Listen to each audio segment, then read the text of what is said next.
Pas toujours exactement ce qu'on souhaite parce que nous sommes le résultat d'une équation vibratoire. Cette équation vibratoire est faite de ce qui est conscient dans notre esprit et aussi de ce qui est inconscient.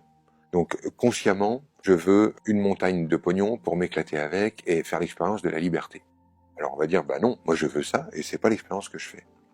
Tout simplement parce que ce que je demande à l'univers, ça n'est pas ce que je demande avec ma voix, c'est ce que je demande avec mon équation vibratoire. Tout ce que je dégage, consciemment et non consciemment. Donc consciemment, je vais dire je veux de la thune. Et puis en fait déjà, ce que je veux réellement, c'est pas de la thune, mais de la liberté. Et puis je vais dire je veux de la thune, mais en même temps, dans mon non conscient sont inscrits la thune c'est de la merde, la thune ça pourrit tout, l'argent a détruit ma famille, l'argent c'est ce qui fait que la moitié de l'humanité est en train de crever. C'est-à-dire qu'on a une demande consciente et puis il y a une vibration non consciente qui est émise. En fait, quand je dis qu'on a toujours exactement ce qu'on veut, c'est-à-dire qu'on vit toujours les résultats exacts dans la matière de ce que l'on a dégagé à un niveau vibratoire. La matière, c'est de l'énergie agglomérée. C'est de l'énergie polarisée en plus et en moins. Lorsque je vibre quelque chose, j'agglomère de l'énergie semblable. Si je vibre à longueur de temps, le monde est agressif, le monde est dangereux, je finis par faire une expérience concrète qui me prouve mon système.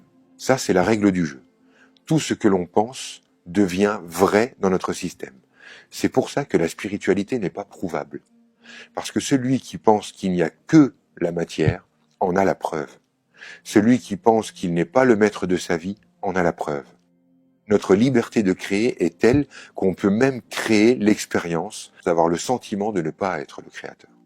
C'est ça qui est dingue dans le truc, c'est que la règle s'applique tellement partout et tout le temps et avec tout le monde que tout ce que tu crois devient vrai. Donc si tu crois que tu crées un peu ta réalité mais pas trop, t'en as les preuves. Si tu crois que tu crées ce qui est positif dans ta vie mais pas la merde, t'en as la preuve. Si tu crois que les mecs ne sont pas fiables, t'en as la preuve. Si tu crois que les femmes sont des menaces, tu en as la preuve. Et tu auras toujours la preuve de ce que tu crois. Pourquoi ? Parce qu'en fait, ce que tu crois devient une vibration. C'est une vibration que tu envoies, que tu émets autour de toi.